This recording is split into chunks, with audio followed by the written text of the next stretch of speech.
주택 문제의 심각성에 대해서 이야기를 했는데, 지금 국회 예산정책처가 주택 가격이 떨어지면, 또 기업이 지금 구조조정 등이 제대로 되지 않으면서 부실해지면 은행에 연쇄적 뱅크런, 즉 예금 대량 인출 사태가 일어나 금융위기로 이어질 수 있다라는 경고를 했습니다. 국회 예산정책처가 한 경고니까요, 매우 심각하다고 봐야 됩니다. 지금 우리를 둘러싸고 있는 위기가요, 두 개가 있습니다. 부동산 담보 대출을 너무 많이 해줘가, 즉 정부가 부동산 부양 정책에 너무 몰두하면서 가계부채가 늘어났는데, 그런데 집값이 떨어져서 이제 가계부채를 감당할 수 없는 상황이 오고, 그 다음에 기업들 구조조정이 되지 않으면서 빚이 있는 좀비 기업들이 무너져 가게 되면 은행이 부실해지면서 국민들이 은행에서 돈을 앞다투어 찾는 이런 일이 벌어지면 금융위기가 한국에 발생할 거다, 이렇게 보고 있습니다. 29일 국회 예산정책처는 주택가격의 변화가 가계부채와 금융안정성에 미치는 영향이라는 보고서에서 주택가격의 하락과 복수의 기업 집단이 동시에 부실해지는 복합 충격이 발생할 경우 특수은행을 중심으로 뱅크런이 발생할 수 있다. 금융당국이 제대로 대처하지 못하면 연쇄적으로 다른 은행가에 파급되는 전념적인 뱅크런이 일어나서 회복할 수 없는 금융위기가 나올 수 있다, 이렇게 이야기를 하고 있습니다. 그래서 이 얼마까지 버티는가, 주택가격 하락이 될 때 5%에서 20%까지 시나리오별로 이렇게 금융권에서 입게 될 손실을 분석했습니다. 그러니까 집값이 5% 떨어졌을 때, 10% 떨어졌을 때, 15% 떨어졌을 때, 20% 떨어졌을 때 은행이 데미지는 얼마나 볼까, 이거지요. 그래서 보통 이 부채 상환 능력은 처분 가능 소득 대비 연간 원리금 상환액으로 따져 60%를 초과하는 가구는 위험 가구로 이렇게 분류한다는 겁니다.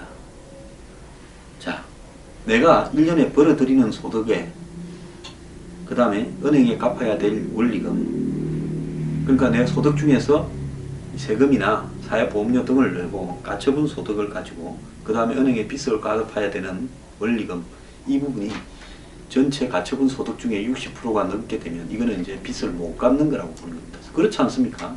실제로 내가 벌어서 낼 거 다 내고 난 다음에, 공과금 낸 다음에 남아있는 걸 가지고 60%를 은행에 내게 되면 내가 뭘로 살아갑니까? 그러니까 못 살게 되는 거죠.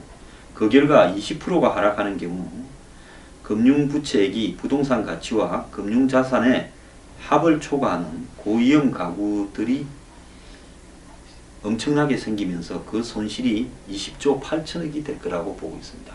그러니까 지금 10억짜리가 8억이 되거나 5억짜리가 4억이 될 경우 금융권이 21조가량의 손실을 입게 된다는 거죠. 자, 그러면 국내 금융권의 BIS, 즉 자기 자본 비율이 1.4% 떨어지게 된다는 겁니다.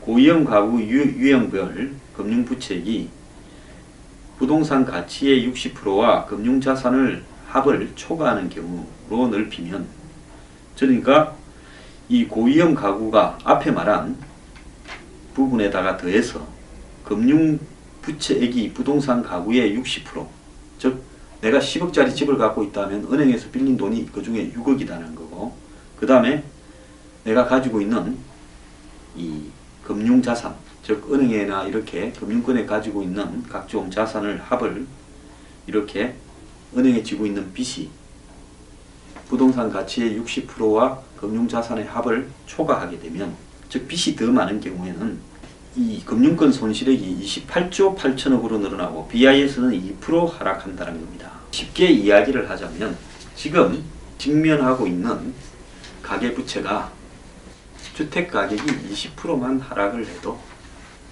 감당할 수 없는 수준에 이르러서 은행이 연쇄적으로 부실하게 될 거다, 이런 이야기고요. 자, 자, 가계부채의 내관을 우리가 안고 있습니다. 내관이라 하면 언제 터질지 모르는 폭탄에 한마디로 이 폭발을 시키는 실마리 아니겠습니까? 여기에 지금 금리 인상의 태풍이 몰려올 수 있다. 즉 미국의 국채 금리가 벌써 급등하고 있는데, 자, 미국의 기준금리가 결국은 국채 금리가 기준금리로 이렇게 인식되는 거 아닙니까? 자, 그런데 이것이 만약에 미국의 금리 인상이 세계 경제의 악재로 작용하는 일도 많은데, 미국의 금리가 연쇄적으로 이 금리 인상이 한국의 국고채 금리 인상을 가지고 오고, 이것이 주택담보금리 인상을 가지고 오게 되고, 이런다면 결국은 한국의 부동산 담보해서 대출을 받은 사람들이 은행에 빚을 갚을 능력을 상실하게 될 가능성이 높다라는 겁니다. 이것뿐만 아닙니다. 제가 그제도 이야기를 했지만은 가계부채 개선한다더니 규모는 능덩이가 되게 이렇게 커지고 있고 질도 악화되고 있다는 겁니다. 자, 그래서 이 가계부채가 굉장히 부실해지고 있다. 요 며칠 최순실 사태에 눌려서 기사가 보도가 잘 되고 있지 않은데, 은행들은 대출을 갖다가 잘 안 해주고 있고요. 그 다음에 가계의 가처분 소득은 줄어들고 있고, 금리는 인상이 되면서 빚을 감당할 수 없는 가계들이 지금 굉장히 늘어날 우려가 보인다는 겁니다. 심지어 저축은행 대출조차도 지금 금융당국이 쪼고 있다는 겁니다. 어지간하면 저축은행은 대출을 많이 하는데요. 가계부채 급증에 지금 금융당국이 놀라서 저축은행도 대출을 하지 말라고 이야기를 하고 있습니다. 또 다른 제목을 보면 깐깐해진 은행 대출, 가계부채 줄이기 성공할까? 즉 은행들이 이 DSR이라는 그 부분, 제가 앞에 이야기를 하지 않았습니까? DSR.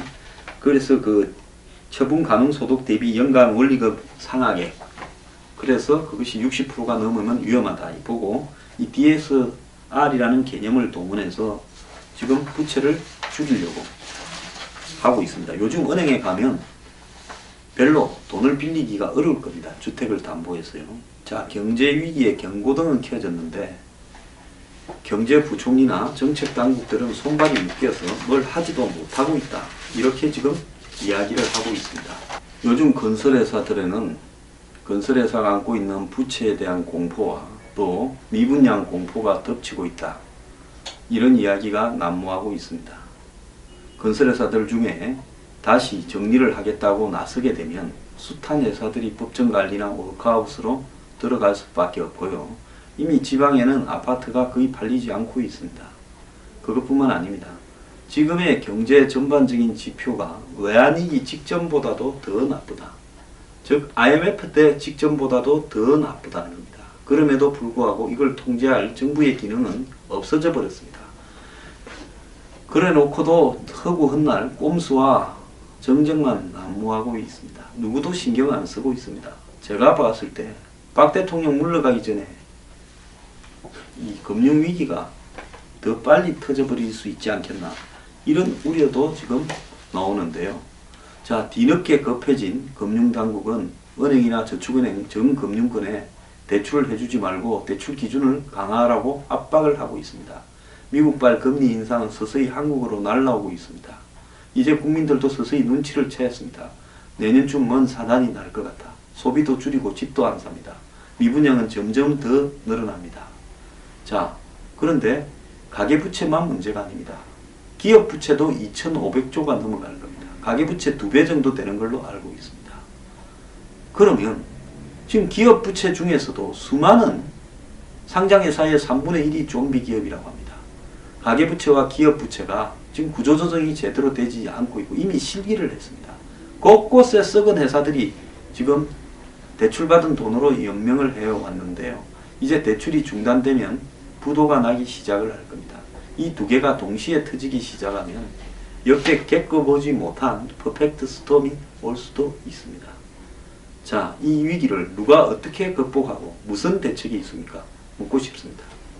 야당과 박 대통령, 정부는요, 최순실도 좋고 하야도 좋고 태진도 좋고 탄핵도 좋은데요.